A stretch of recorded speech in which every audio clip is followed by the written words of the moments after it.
Welcome back in. It's Wednesday. It's that time of week. The Sooners on SI podcast episode. I believe this is 279. I say I believe because Ryan Chapman, spent the last week in a antibiotic-induced coma on the couch, basically. Shout out to the flu. We hate it. We barely knew ye, but plenty to dive into. I'm here and more. We've got the big boss man, John Hoover, up in the 918. 918 Hoov, how we doing? The Rams are rolling. What else who's got it better than you? I miss the snow right now. All of our snow is melted here. I miss the snow. As someone who drives on the roads at 5:30 in the morning every single morning, it never got bad, but I never miss the snow. When it comes to that specifically. Back in Norman, we got our man Carson Field. How are you doing, my friend? Doing fantastic. Opposite of John. Happy some of the snow has melted here in the OKC area. Roads a little bit better to drive on. I'm from Texas. I'm a little bit of a sissy when it comes to the cold weather. So nice to see temperatures in the 50s again. Oh yeah, I am absolutely team. I mentally have to prepare for the cold. If you're telling me like I'm going somewhere that is cold for a week, then I can like wrap my head around that and be prepared.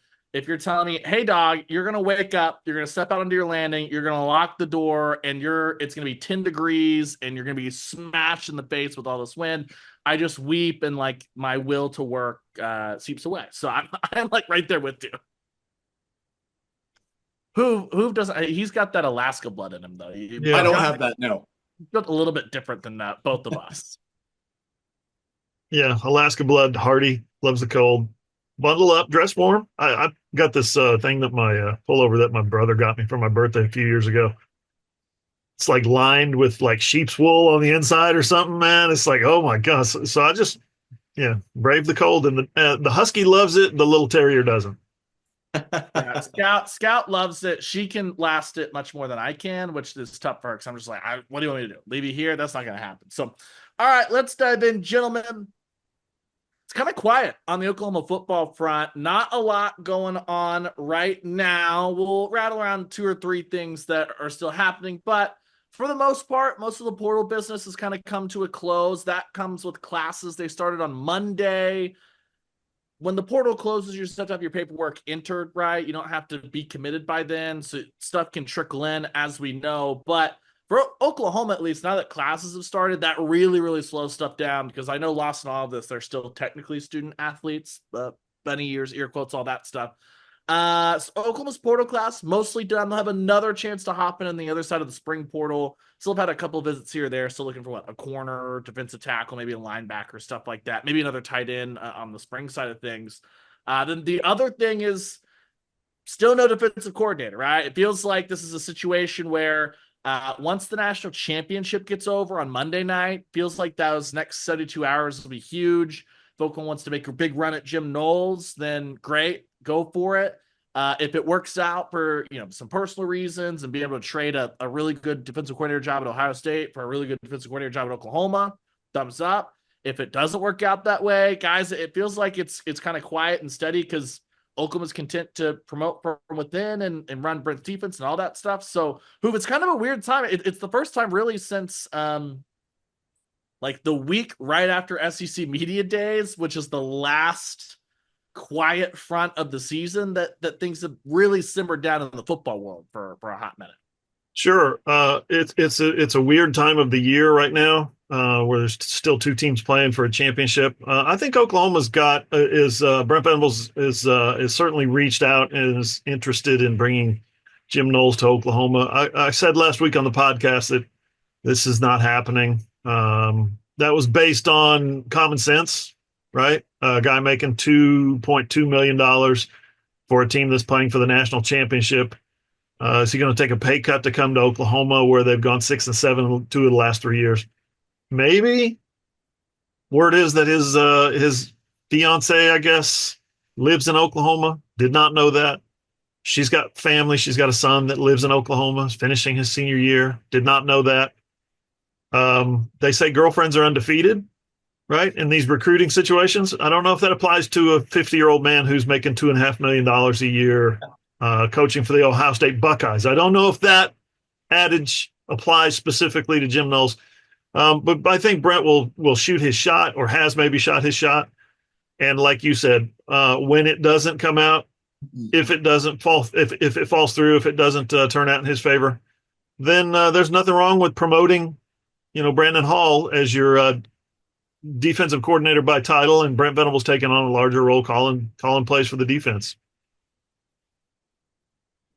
Yeah, for sure. It just kind of feels like that's the flex run right now, Carson. Just kind of hanging out and waiting for this national championship game to get done, so all those dominoes can get rolling. Yeah, I mean, so many people thought Wes Goodwin was going to be the name that people looked at. That's going to be the new guy. Everything that we've heard at Sooners on SI doesn't really point to that. It still could happen. I mean, things happen in college football where things go crazy. But I also don't think this should be overly alarming for Sooners fans if they do just get someone that's a figurehead and Brent Venables runs more of the defense. I mean, if there is one area of football that Brent Venables is a proven leader, it's defense. He led some exceptional defenses at Clemson. He was awesome there. And I don't think that would be the end of the world. Obviously, getting someone like a Jim Knowles, that would be awesome. That would be great for the Sooners. But I also don't think getting someone with a smaller name, a less known name, I don't think that would be the end of the world. Brent takes on a bigger role with this defense, especially with some of these guys. I mean, your Marvin Jones Jr., Kendall Daniels, some of these guys they've gotten from the 2025 recruiting class. They're going to have a lot of talent on that defense. So get Brent in there with somebody else kind of co-leading it with him. I think that could be a good recipe for success for this defense. Yeah, the focus right now, for the most part, some of those portal additions, like you mentioned, getting it on campus, getting the winter workouts underway, which is typically like the only news during like a winter workout situation is bad news, either on knock on wood, the injury front, or like if you look up at Washington and former Texas wide receiver Jonte Cook doesn't make it through a couple of weeks because you're not showing up to workouts, but does not sound like Oklahoma's had those issues there at all. I think Oklahoma fans have kind of enjoyed at least a little bit of the seeing some of the social media posts on John Mateer, even if it's as simple as playing ping pong at Brent's house as they welcome all those new guys in. It's good to see him on campus with everybody and getting rocking and rolling. Hey, I didn't know they said that video that came out posted by OU football that they had basically a big party at Brent's crib. I didn't know that he lived at a Dave and Buster's. That's pretty cool. If you can pay rent at a Dave and Buster's. Did you see that? It was like everywhere you looked, there was some kind of massive game going on, some kind of big, I don't know if it was, ping pong or pool. There was some of that. There was Pop-A-Shot. I thought I saw some of that. What the heck's it called? Where you roll the ball up and it lands in the skee ball. Yeah. Yeah. Skee ball. What the heck? Wow. I want one of those houses. It's a we see with Bob always had you could have all the banquet stuff, right, and the big pond where Samaje Perine famously is like backflipping off the dock, and you're just like, these guys are super athletes, but also Samaje, don't hit your head, dog. Like it's okay. Like you're good. So it's kind of like a pick your point. I guess, Carson, the real answer is if you are being brought into the Oklahoma Brent Venables arcade, like what are you locking down? Because I get like locked on the Pop-A-Shot and won't leave until I've either spent all my money or set a new high score, which usually ends in me spending all my money. Oh, I'm playing skee ball 10 times out of 10. Get me that 5,000. I want to see how many 5,000 shots I can make. Those are not easy. I am taking the 5,000 every time, going for it until I get like 3 in a row. Then I can call it a night. Maybe if there's a Pac-Man machine, maybe I'll get on that. Maybe Galaga. But skee ball, that's the main attraction there. Yeah, I'm notorious for whatever you get, whether it's like 10 balls or whatever. I will literally go for the top corner and miss it every single time and just get the minimum score because it's like whatever. Go big or go home. Go big or go home. Exactly. Scared money don't make none. That's not what we do around here. Exactly. So we'll see that. Like you said, it's just getting those workouts up and running. They've really done some of the baseline testing, so there's not even I can't even admit John Mateer is faster than you thought. Well, they're just doing the baseline testing. Give us a couple of weeks, we'll really ramp up, and that's when your winter notes get going. Just because though things might be quiet in Norman doesn't mean they're necessarily quiet a little bit north at Oklahoma City. We did have some news come down via Governor Stitt's office. He pushes through or signs or whatever the verbiage is. We do sports here. An executive order that basically is going to allow in the interim, this is as I understand it. And again, I was under a lot of flu medication when I read this thing. So Hoover, please step in as I'm trying to like pin and unpin all this stuff. But as I understand it, in the interim, from now until whenever the House settlement is ratified and gets through and all that fun stuff that's going to massively change how college sports is operated, this is allowing Oklahoma to step in. Oklahoma State, Tulsa, the schools in Oklahoma, but we're an OU podcast. It's allowing Oklahoma to step in and have a lot more control over the NIL operations here in the interim, while basically there are no NCAA rules being enforced, and we're waiting for this House settlement, and it's just letting Oklahoma be more hands-on here in the interim. Yeah, so we know pay for play is coming. We know college, university compensation for student athletes. I use that term extremely loosely now. I used to respect the word student athletes. I don't anymore. But it's going to allow them we know that universities are going to be able to pay, and we've seen the dollar figures from anywhere from $20.5 million to $22 million a year is what they're going to be able to pay their athletes. And yesterday I retweeted, check out Johnny Hoover, it's on my timeline, a scale that Texas Tech has come up with that they're going to pay their athletes. The football players are going to get this much, the basketball players are going to get that much, baseball, softball. So it's pretty cool. Check that out. Again, Twitter, Johnny Hoover. What this basically does, it allows this, it clears the way, it opens up a landing spot, right, for schools to say, okay, good, we have nothing standing in our way. We're going to pay our student athletes, and here's what we're going to pay them. So we're looking forward to seeing that. I think it's Senate Bill 1786, an executive order. The executive order adds to the Senate Bill 1786. And what Stitt's going to do, Stitt basically is allowing schools to say, we're going to pay, when the time comes, we're going to pay our student athletes. And, you know, for a lot of people that doesn't sit necessarily great. And for a lot of people, it's like, well, damn, it's about time. You guys are way behind the curve on this. Yeah, no, I totally agree with that, even being new. It's just so interesting. This is just, even rewind 5 years ago, this is so different from where we were. But compared to the NIL money that schools like Texas A&M, other schools like that can give, I feel like this might be something that levels the playing field at least just a little bit. Because OU is a school that gets a lot of money. It has a high enrollment. So I feel like those things definitely will help the Sooners. I think overall, this is a very bipartisan thing. I feel like a lot of OU fans, regardless if they're Republican, Democrat, this is something that they should probably like. Yeah, and we've seen too, so much of what, since the NCAA rolled NIL out there, it's just kind of been, we have different state laws that allow different schools to do different things. If you go back to the Williams-Winery recruitment, Missouri passing a state law that meant if you're a Missouri high school athlete and you sign a financial aid agreement with a Missouri institution, then NIL payments can start coming while you're still in high school. Like, it basically lengthens the time that you're able to get NIL payments.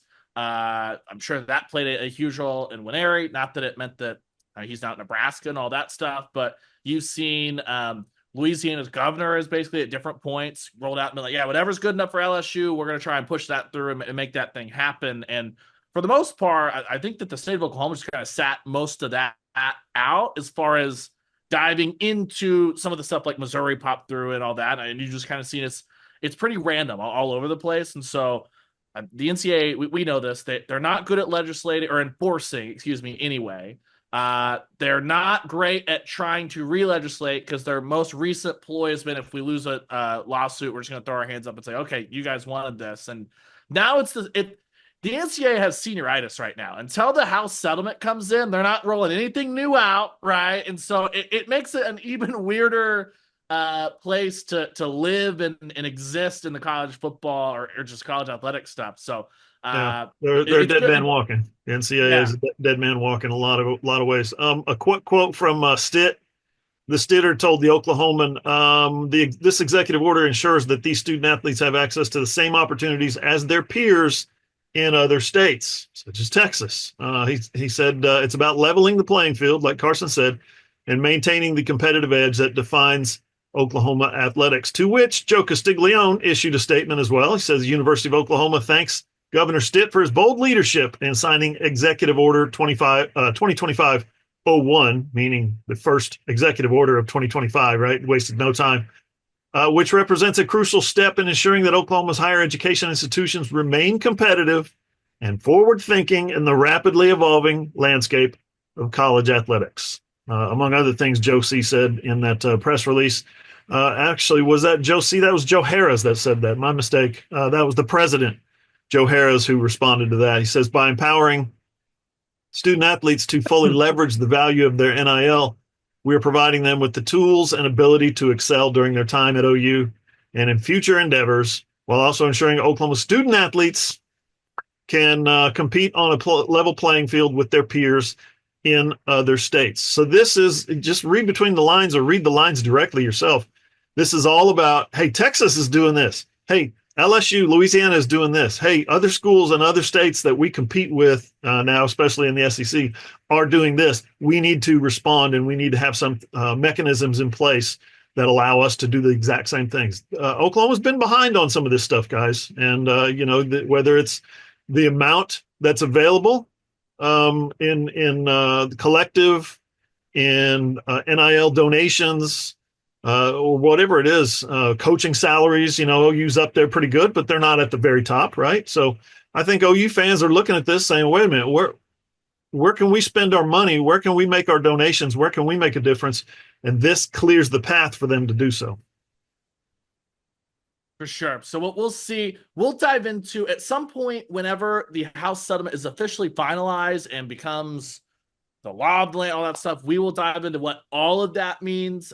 One of the just real quick, like top level things, if you're really interested in it, Ross Dellinger does as good a job as anybody. He's positioned in DC. I don't know if anyone cares, but his wife does a lot of political reporting, so he's very tied in with the nuts and bolts of how the Congress, all that stuff. But like when you throw out a number like 20.5 million that schools are allowed to distribute, that's not just like, hey, the payroll for OU football will be 20.5 million. It's like the payroll in Texas Tech instance for the entire athletic department will be 20.5 million. Then from there, a percentage of that largely will go to football, percentage go to men's basketball, stuff like that get chopped up, and we'll see. So, but Ryan, when we get that house, go ahead. I think I saw on that list, correct me if I'm wrong, you might have it up, the Texas Tech list, that softball, for instance, who just landed a major superstar in the softball transfer portal. The softball is going to get something like 0.9% of this total thing. Do you think, just hypothetically, do you think Oklahoma softball would dish out 0.9%, or do you think Oklahoma softball is going to? Here is the like projected rev share percentages. Football, this is just Texas Tech numbers. Football, 74%. Men's basketball, 17 to 18. Women's basketball, 2%. Baseball, 2%. And then everybody else gets about 5%. This is purely just listening to Ross Dellinger. This is like this split almost exactly is pretty much the standard of what the expectation is going to be for really a lot of sports. When you come to the SEC, stuff like that. So every program and every college is going to handle it differently. So like if you're saying, hey, would I be shocked if Oklahoma softball's like a percentage or two more than Auburn softball and how they split it out? Yeah. No, like maybe does Auburn put a percentage more or two towards women's gym than so-and-so will, you know what I mean? Like stuff like that. But for the most part, that structure, I think we're going to be talking like percentages, like in the one or two. I know what's going to be interesting is if the schools, and I don't know, everybody is going to have the same amount of money to distribute. I don't know if that's going to be the case, but let's just say, throw out their hypothetical, Marquette, right? Or Villanova. Villanova has an FCS football team, but a fantastic basketball team on the Power 4, Power 5 level, whatever. Wonder what they're going to do basketball wise, because you see schools like Oklahoma and Texas Tech and the SEC and the Pac-12, whatever the conference is, ACC. You're seeing actually ACC might not be the best model for what I'm talking about now that I think about it, but there's going to be football schools, right, historically, that are going to say we're going to give our basketball team 17% of this total.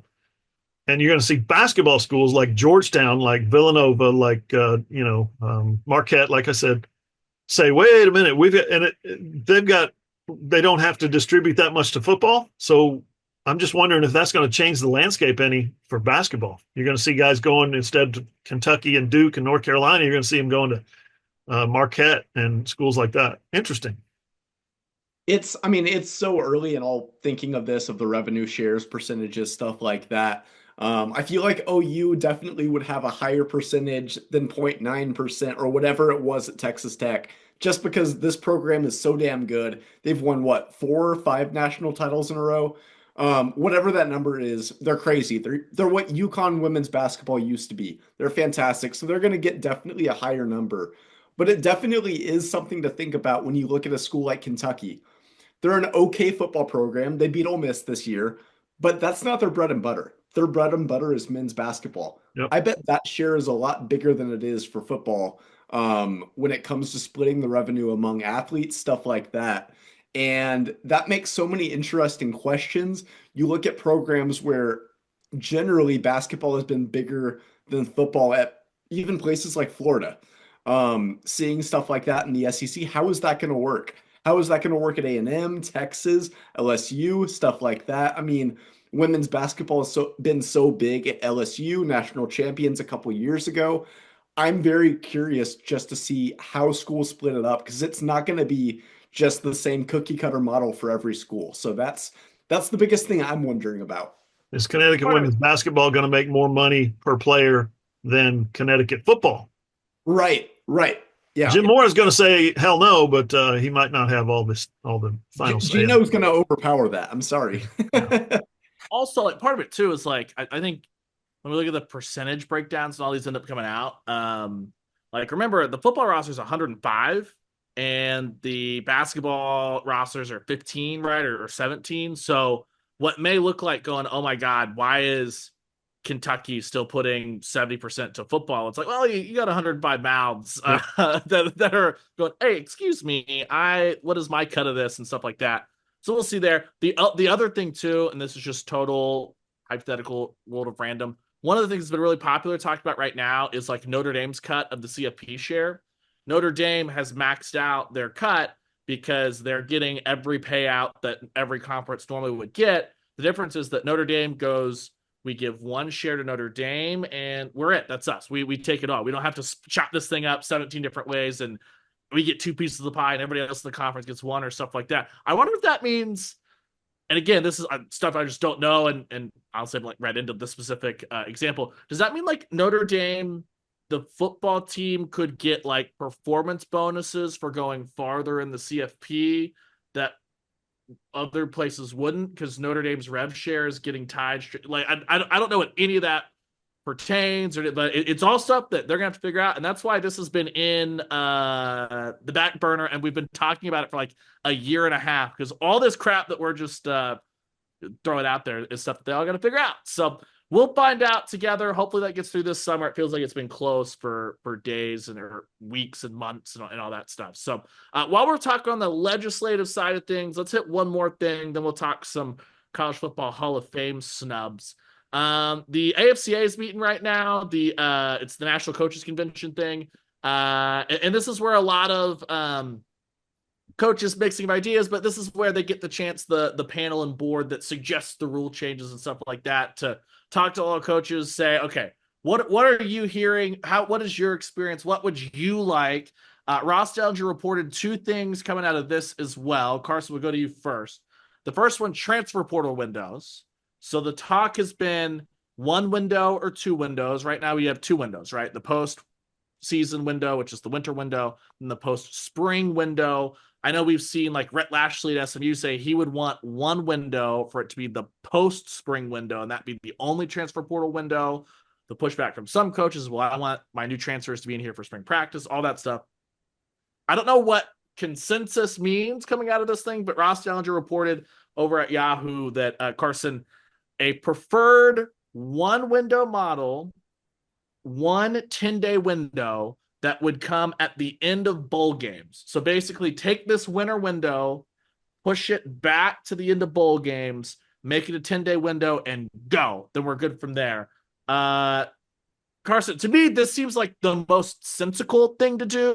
The only holdup has ever been that the college football season ends when the next semester begins, but as we talked about earlier, the student athlete has never been more of a myth. So like, why not? We can figure out admittance stuff for the week that we need it, and just keep this thing rolling like that. Yeah, I mean, first initial reaction is just I think this preserves even just the slightest bit of integrity that this game still has left. I'd love it to be after bowl season, a short window, not a spring window. Players that even if they want to transfer it, and probably still will, they have the chance to still be on that team, go through what they've gone through the other 12 games of the season. Seeing so many players from Texas, Penn State, Arizona State, so many schools this year that entered the portal before their college football playoff game. It's not like they were playing in the Beef O'Brady's Bowl. It's not like they were playing in the Independence Bowl. They were in the college football playoff, and they didn't want to compete with their team because that's the opening and closing date. No, there's some exceptions there, obviously, regarding when your team plays. You get about 5 days after that.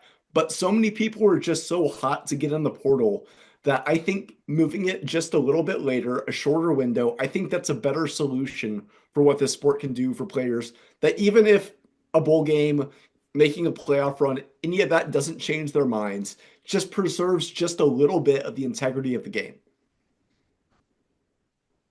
Yeah, Yeah, I think it I would would. make sense.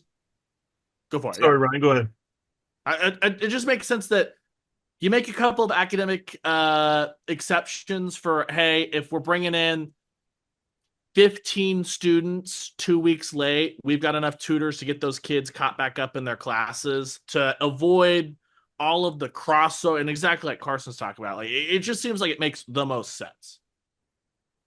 It does. It makes tremendous amount of sense, which makes me nervous that it's not going to pass because it's too obvious.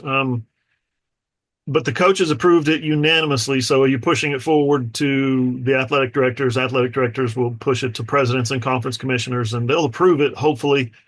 Um, the 10-day window changes our business obviously a little bit. December is huge for sports media, right? Because what college football sports media, because we cover so much of the transfer portal. But I would think that this is something that is going to be a really nice healing moment for some of what's going on in college football. And what I mean by that is make a quick reference, and I do this from time to time, about your comments that you get on Twitter, your comments that you get in the on Facebook posts. People, jump in and post their comments or their thoughts. We certainly have a ton on our YouTube channel when we post thoughts or opinions or whatever. College football stinks. I hate college football now. College football is broken. People are tuning out of college football because they're players that they rooted for in high school when they committed, the players that they've rooted for since they signed, the players that they've rooted for since they wore the little, OU paperclip on the side of their helmet. They're jumping in the transfer portal as soon as the season ends, or sometimes even sooner. And it just makes it hard as a fan. I remember in the 70s when free agency in the NFL, in the 80s when free agency got real big, made it hard as a fan to invest yourself personally in what these players are doing. And hey, this guy is all about that. He's going to come to my program. He's going to come. I love this dude. Now it's like Brent Venables rails against this, but bottom line is college football is completely transactional now. How much can you give me? How much opportunity do I have at my new school? And this whole thing about the transfer portal, so many people, longtime, lifelong college football fans, have jumped in here and said, this is not my college football. Well, this is a really nice step to heal some of that hurt. And what by heal, I mean like that whole month of December. Guess what? Instead of everybody, 25 guys jumping into the transfer portal, those guys are going to be sticking on your roster because the transfer portal's not open yet. They're going to be sticking on your roster. They're going to be practicing, and they're going to be playing in the bowl game. Isn't that wonderful? What a concept. Well, and I just imagine for like the coaches, you're still going to have the conversations of, okay, Carson may know at the end of 12 games that he's going to enter the transfer portal. And I may just be like, all right, well, that's okay.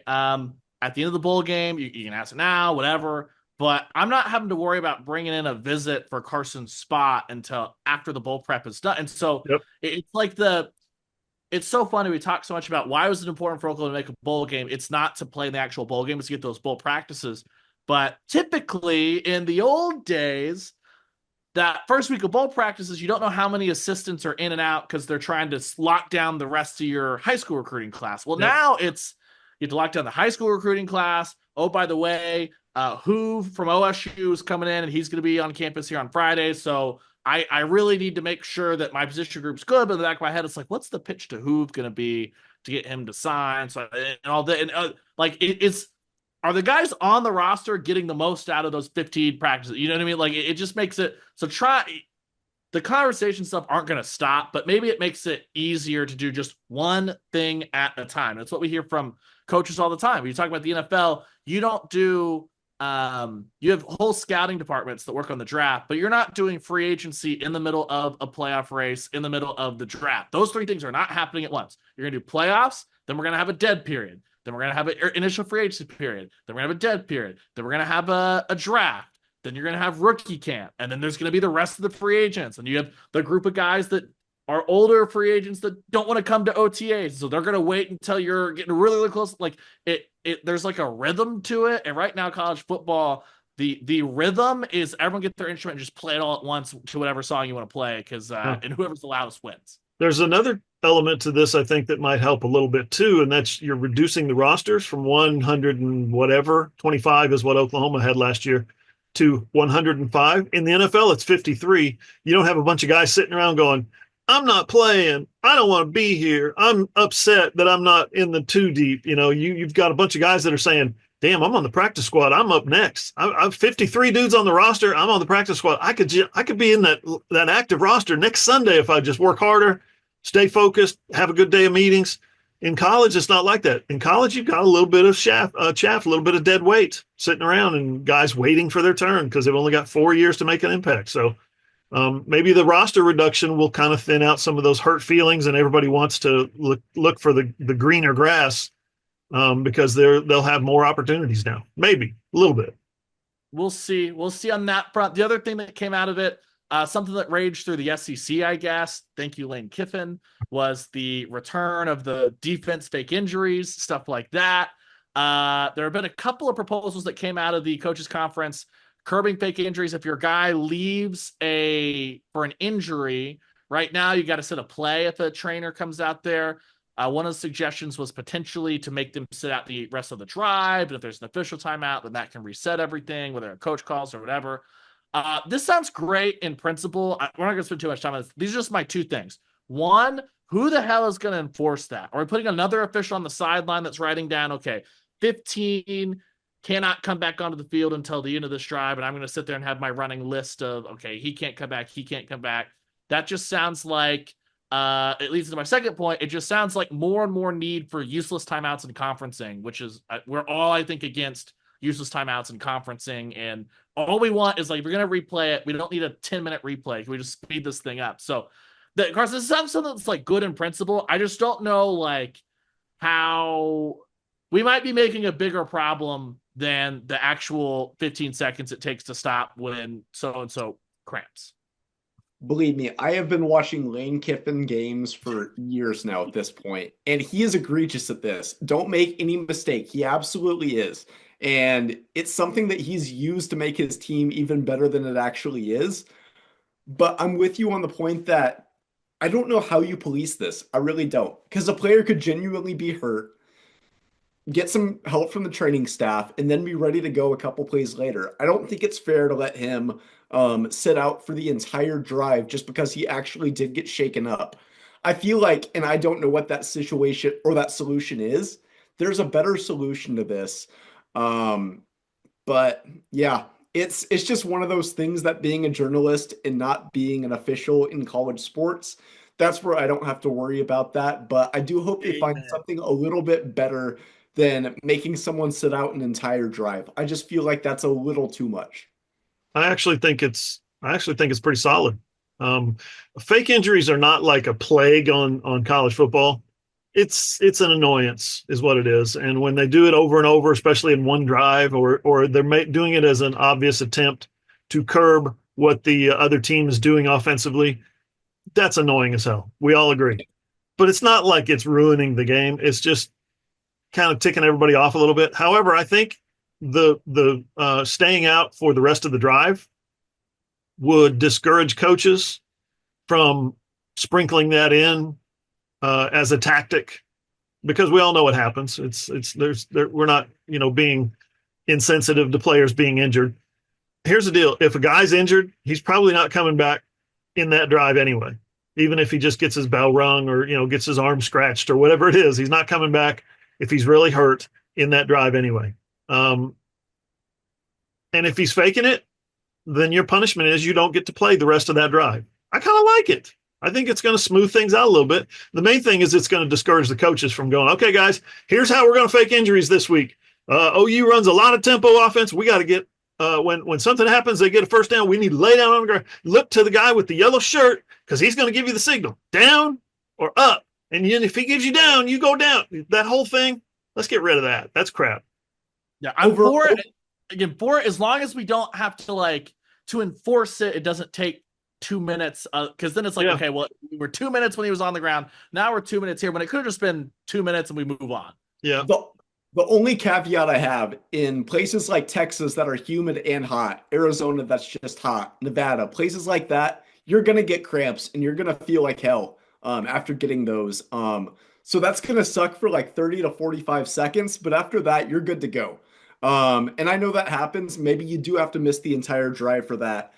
Maybe that's just the rule that the NCAA has to take going forward with this. But I do think there are situations that you can think you're really hurt on the field and you're not actually. You just needed some more water, needed some rest, maybe get a play or two off. So that's the only caveat I have. But overall, I think John's right. If you're actually hurt, not cramping, you're probably not going to be in on that drive. So I think he definitely has something there. The whole thing too about remember the rule that was put in if you lose your helmet across the board, if you lose your helmet, you have to sit out for a play. That's a safety measure. Yeah. That's dressed up as, we've got to watch out for the benefit of the student athlete here. Right.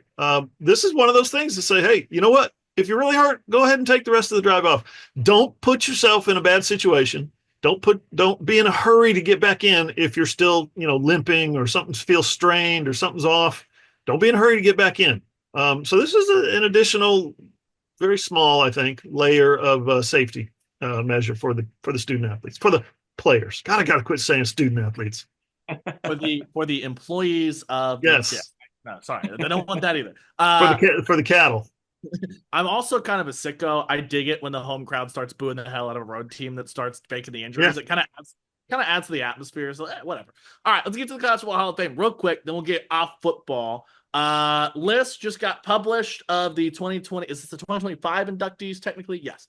No Josh Heupel, no Rocky Calmus. I don't know. Are they waiting for Josh to induct him all together as a coach plus player? I have no idea why.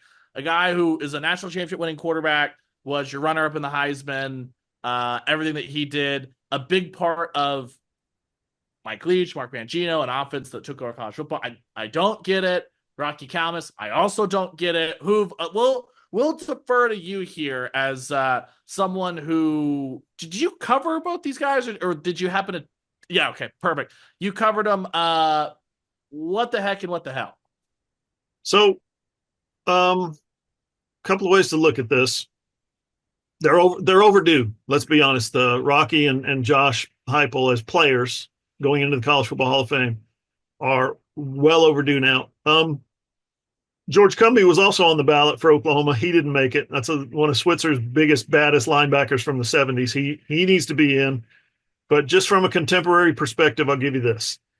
I was watching College Football Live today, where for some reason College Football Live now is the place where the National Football Foundation actually allows the announcement of the class to be made. More publicity. I get it. You're out there front and center.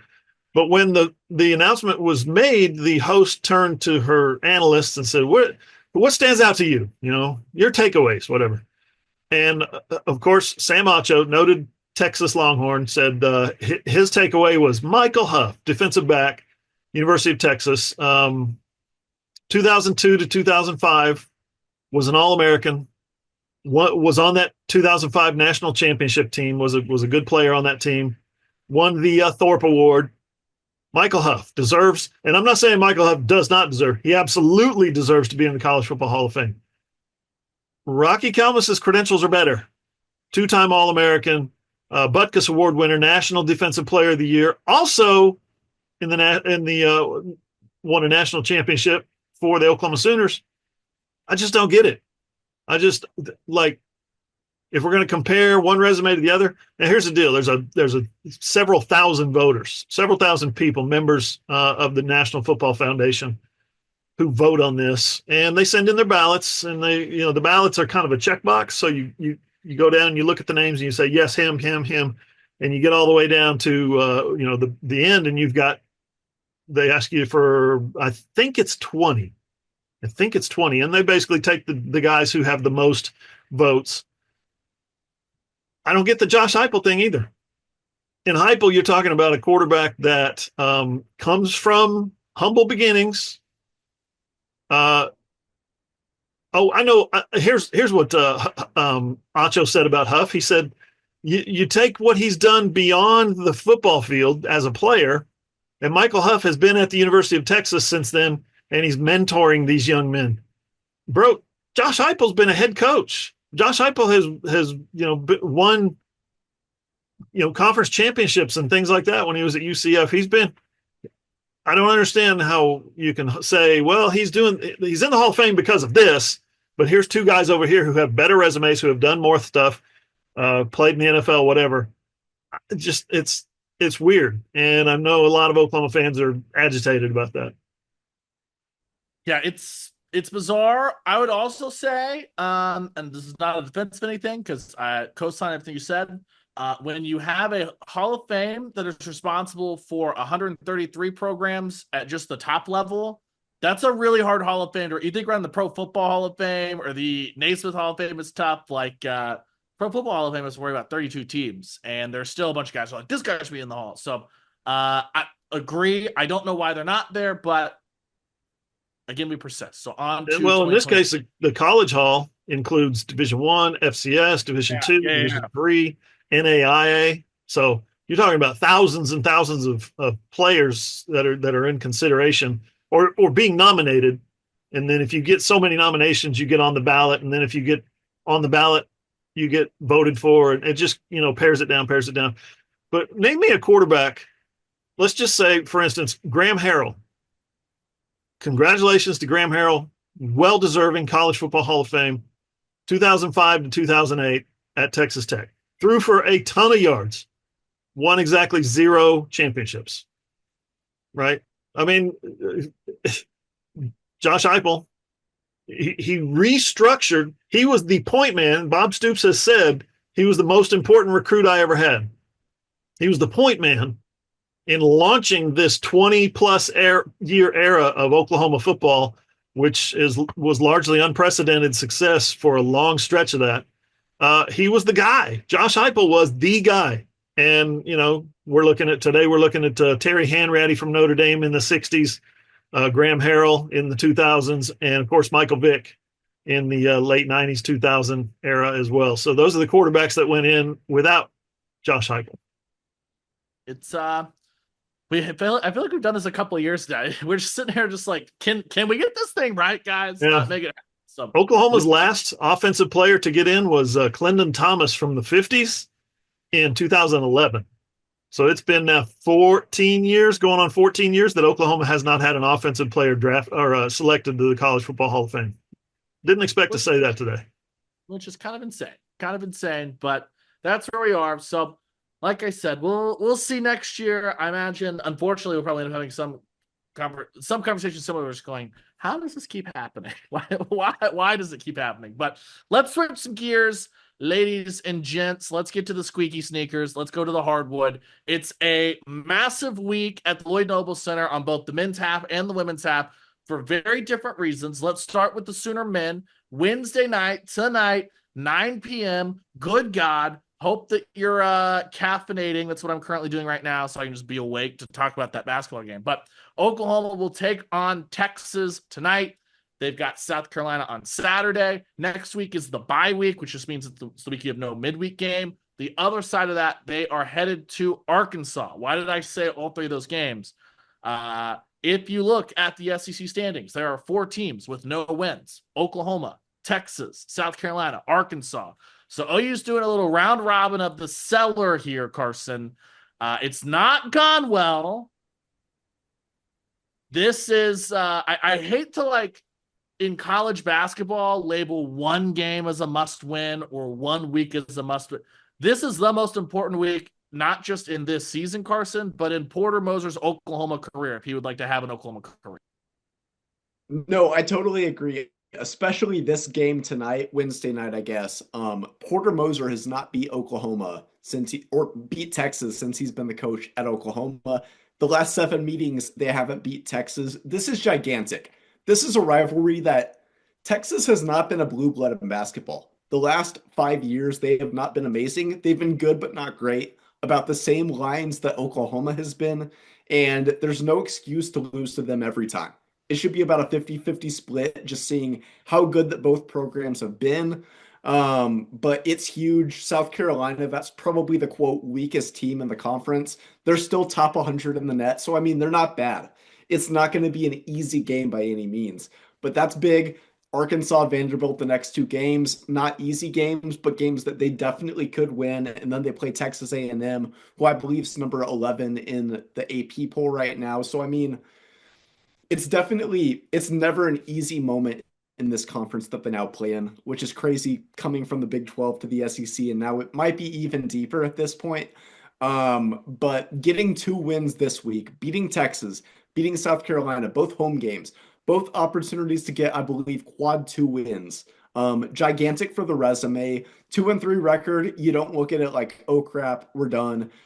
It's a little bit more heartening to see a 2-3 record, and your losses are to A&M, Alabama, and Georgia on the road. Those are 3 pretty quality losses. If you can right that ship, I mean, people are going to see this season in a whole different light. But if they lose both of them by some chance, I think people are going to be very, very impatient. Impatient for sure. I think you saw you were obviously there for the Texas A&M game, which it's not that you lost to Texas A&M, it's the nature in which you lost to Texas A&M. But I think you saw Porter Moser the previous 3 years has done a really good job of getting more fans in the door than you would expect, getting the student section there. When they got killed by Alabama, man, it looked like nobody was in the building for A&M. And this is just me judging off of when we talk about the men's basketball team every morning on the radio.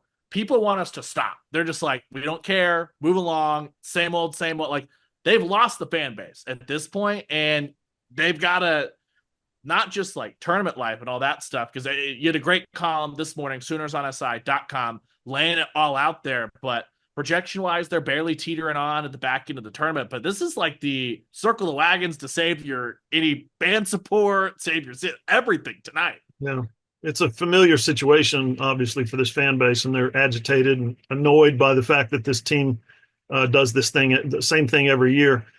The OU and the SEC, get ready for the worst analogy you've ever heard. OU and the SEC has been like a cow in the slaughterhouse, right? They've just been, one thing after another. It's just been going bad. Well, the slaughterhouse has given them a schedule, a slate of games where they're now out in the pen with the rest of the cows who got spared. And you cannot, after starting 0-3, you cannot lose to the cows out in the pen. You are going, because you're going back to the slaughterhouse at some point. You're going to have those tough teams coming, and you cannot be 0-4. You cannot be 0-5 and get your ass kicked by kind of run-of-the-mill SEC programs, which that would be a bad thing for Oklahoma basketball, to go from the worst of the worst, the toughest of the tough, to, okay, we got a manageable schedule now, and we're still losing. That would be, very bad. Carson, when you look at it here, Jeremiah Fears, huge key of what everything Oklahoma did during the non-conference slate that Michigan keeps winning. Louisville's done a really solid job after being banged up. Arizona's finally got going again. So, like, it feels like the opposite of last year. OU's non-conference schedule looked worse and worse and worse the farther they went. The non-conference is going to age like wine, it looks like. But Jeremiah Pierce has got to find a way to handle the physicality and give you more than like a bucket every other first half. No, totally. I mean, you look at the coaching, Nate Oates and Buzz Williams, the coaches of the first 2 SEC games for OU, two of the best coaches in all of college basketball. They're going to prep for somebody that's that good as a freshman. They know that even as talented as he is, he's going to be an NBA star probably one day. He's going to make mistakes. He should be in high school at this point. And I think Buzz and Nate Oates did a very good job exposing that. I don't think that's anything to take away from Jeremiah Fears at this point. This guy is incredible. Turns the ball a little bit too much over at this point, but besides that, awesome shooter, awesome defender. He's going to be very good for a long time. So I think that OU just kind of has to know that he's not going to be the only guy that can do things. They have to get Glenn Taylor Jr. They have to get Duke Miles, Sam Godwin. They have to get this deep lineup that they do have. I mean, Bryson Gooding went for 34 points against Texas A&M. They have so many different guys that can score. As much as it might hurt Jeremiah Fears' draft stock, they have to kind of lean on some of these other guys at this point too. Make things work, get wins. Fierce is good enough that if it's a one and done, if he's there for 2 years, three, he's going to get drafted very high whenever he goes. I think Porter Moser needs to know what he needs to do. Just has to be very team oriented, see what's the best matchup against whatever team he plays. And I think Texas, being a talented team, not the biggest team in the world, that's the perfect opportunity to do so. Unfortunately for Porter, I've watched 6 of these games, and basically what ends up happening is this is how the script goes. Texas comes out, they play bully ball. We don't even do basketball analysis. We just do all the lazy stuff. It looks like they want it more. They're more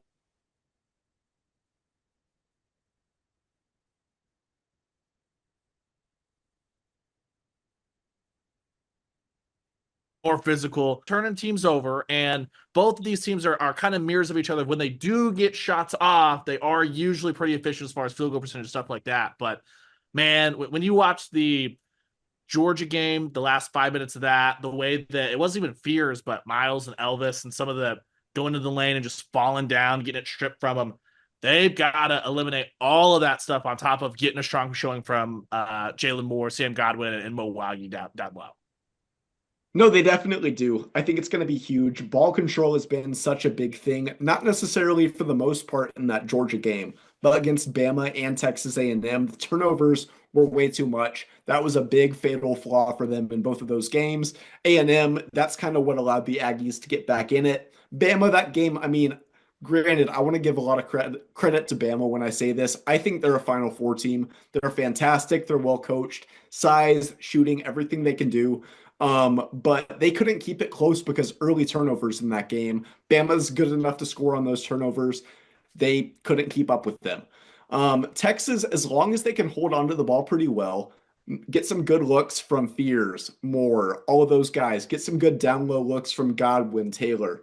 I think they definitely can and probably should win this game. I know they're not ranked as high as Texas in the net, but this is a team that has a lot of talent, can hurt you in a lot of ways, even if it isn't the size. So as long as they take care of the ball, I think that's the biggest thing, and also fan support. I will give OU a little bit of credit in the fact that the A&M game students weren't back. The semester had not started. It's the Red River rivalry. We better see some students out there tonight, or else that will be a little bit alarming. It's syllabus week. Go drink, people. It's exactly class tomorrow. I can say that now. It's syllabus week. It's Thursday. Who cares? Yep. 9 p.m. tonight, Lloyd Noble Center. Carson will be there. SoonersOnSI.com. Win, lose, draw. Every bit of reaction from the game. He'll have that up there. As soon as the game is over, his takeaways are up. After the press conference, the video's up. He goes back through his takeaways and adds to them. So be sure to circle back with everything that Porter Moser, everyone has to say afterward. Always does a great job. Fast, excellent, everything there.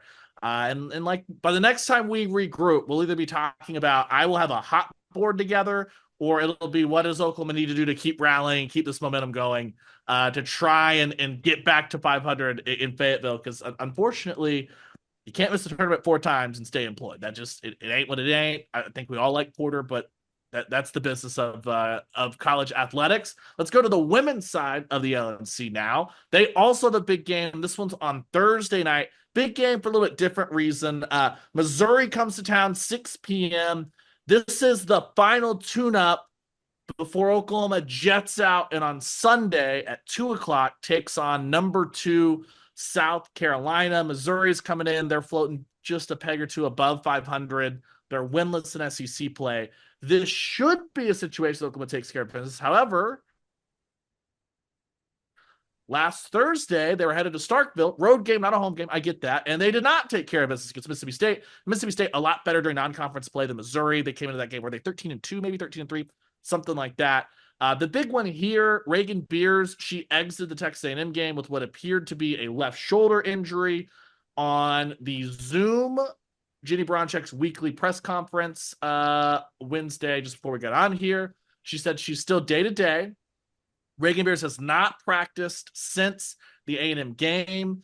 They had an individual workout with her scheduled before practice began, which is actually going about right now, to see if she can clear some hurdles. So she's officially day-to-day. We'll be checking in with the SEC availability report tonight to see if she officially gets ruled out or not for that game. But this thing is all about, guys, Oklahoma, whether Beers is in or out, they got to cut down the turnovers. No ifs, ands, buts about it. I do wonder if Reagan Beers happens to be out of the lineup, if that's almost more helpful, because part of the issue that Ginny Bronchek's talked about a couple of times is that this team does not have a lot of experience throwing traditional entry passes to like a traditional big, just because no one does it in AAU ball and stuff like that. Reagan Beers also missed a little bit of time right before the season started, so they didn't get fully up to speed on all that stuff. So I almost wonder if like one game against Missouri where she's not there, maybe Skylar Vann gets going again offensively. We haven't seen a ton from her on that front. I wonder if that maybe helps everything out there or not. But we're gonna go into the vibes division.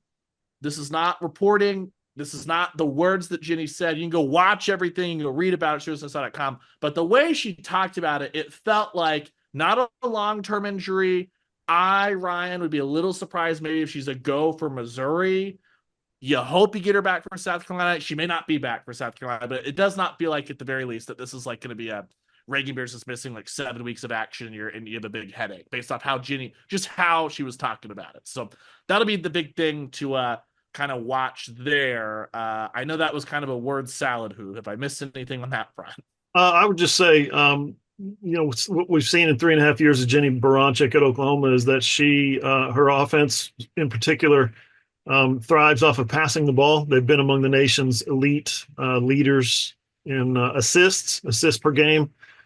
And now they're having problems with the turnover. So what you're saying, I think there's something to that transition to, hey, we got to feed the big.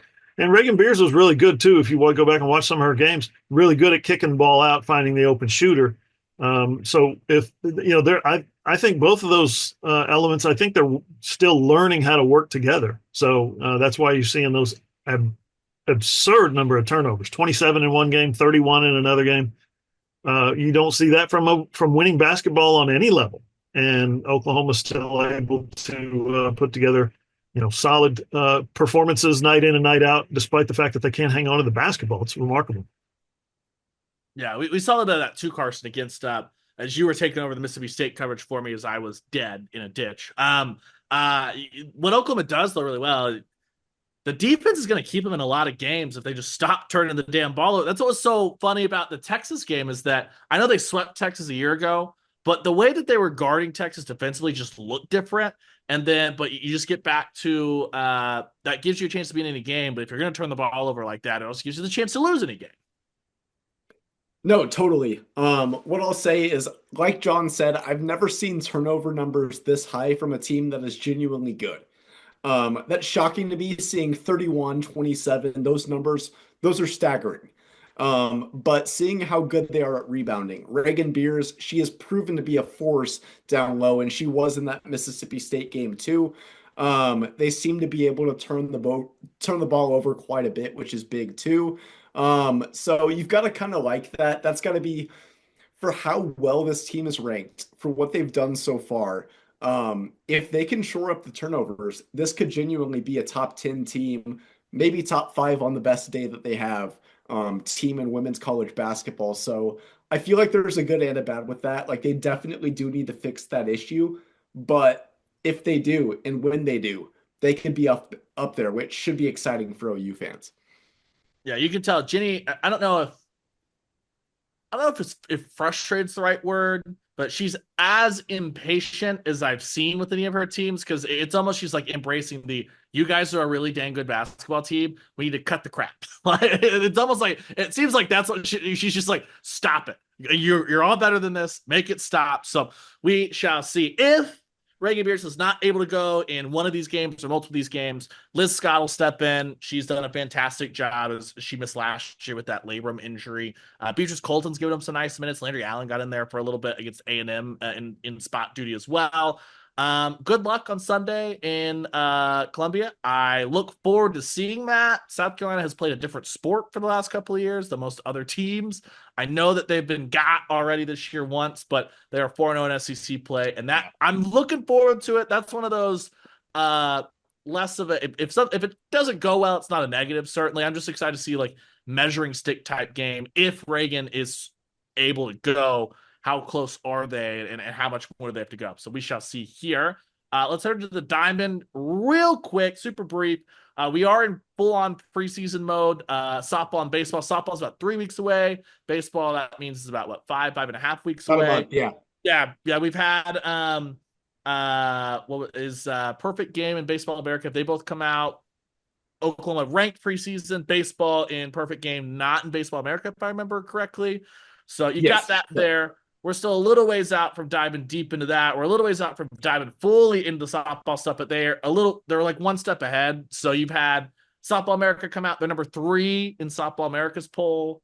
I'm happy that everyone took that well. Everyone gets it. It's a really, really young team, 9 freshmen, 5 transfers. The fact that they're number 3, I think is like the ultimate like tip of the cap respect to Patty Gasso. I'm just like, we don't really know what the whole team's going to look like because freshmen can come in and be a massive impact. Just look at, Cassie Pickering, Ella Parker last year, TRA and Jada and all those players were excellent from the jump. But to have 9 of them all at once and they're just like, yeah, Oklahoma number 3, boom, big time behind Florida and Texas.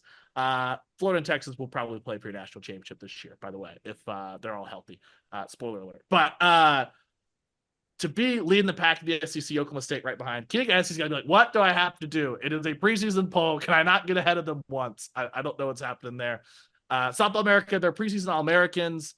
Ella Parker and Cassie Pickering, first teamers preseason. Abby Dayton there as well on the second team. So good stuff all around there. I think that D1 Softballs comes out next week. So if you hit the site next week, we'll have top 25, preseason All-Americans, all that stuff from D1 Softball. Preseason SEC, I believe, is next week as well. And if you keep looking out on the site here, pretty soon we'll be dripping it all in. We had the chance to talk to a bunch of the freshmen, the transfers, all that a little ways ago. All those stories detailing every single freshman, every single transfer, our normal season previews. It's going to be about I think I counted it up. I think it's going to be 20 straight days of softball in your 6 a.m. slot basically on the site. So I just have to get healthy again, and then all that stuff will be fully on the website pretty much. RESPECT for Oklahoma softball. When you got that many newcomers, that many freshmen, you're still number 3 in the country. Oklahoma State was number 4, and Texas was number 2. So, holy crap. The state of Oklahoma and Big 12 and SEC, it's going to be a fun season. It's I can't wait. The billing that's always given, it's the same as the baseball billing. It's the super regional every weekend.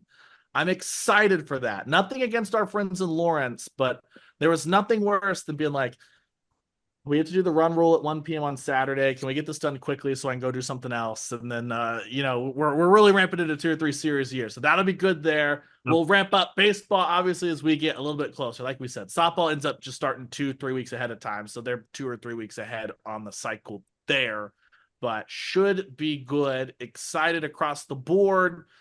Gentlemen, have I missed anything? It's kind of weird. It's in the, like we said, it's a little bit of the quiet spot for football. It'll pick back up again, though, here in a couple of weeks, and we'll be full throw. And before you know it, we're going to have baseball, softball, spring football. It'll be tournament time for the men and the women, if the men make it or not. We're going to wake up in a month, and all of those things are going to be clashing together and be like, we missed the middle of January when times were simple. Yeah, and we'll have it all covered. We're still looking at expanding the staff a little bit. So, bringing everything as always, as much as we can, which is everything, to you guys, the readers. So stay tuned. Oklahoma Sooners on SI.com. As Heath Ledger once said, we're looking for a little rapid expansion. We have a little bit of a trial. Anyway, keep up with it all the normal ways. You can just hit Oklahoma Sooners on SI.com. Just bookmark that bad boy and you've got everything. But if that's not your speed, you want to be on the Twitter, the X, whatever the hell it's called these days. Sooners on SI. That's the one time catch all that fun stuff. You can follow John at John E. Hoover. I'm at _Ryan Chapman. Carson is at Carson D. Field. We'll talk to you guys on the podcast next Wednesday. But like we said, a ton of stuff happening between then. OU Texas coverage, we'll have that tonight. OU Missouri coverage tomorrow. OU South Carolina Saturday and Sunday. Yes. Yeah. Okay. I was like, well, what's going on? Double Gamecock action. All that coming at you. And then we'll talk to you guys again here on the podcast next Wednesday. But for Carson, I'm Brian. Appreciate you guys. We'll talk to you next week.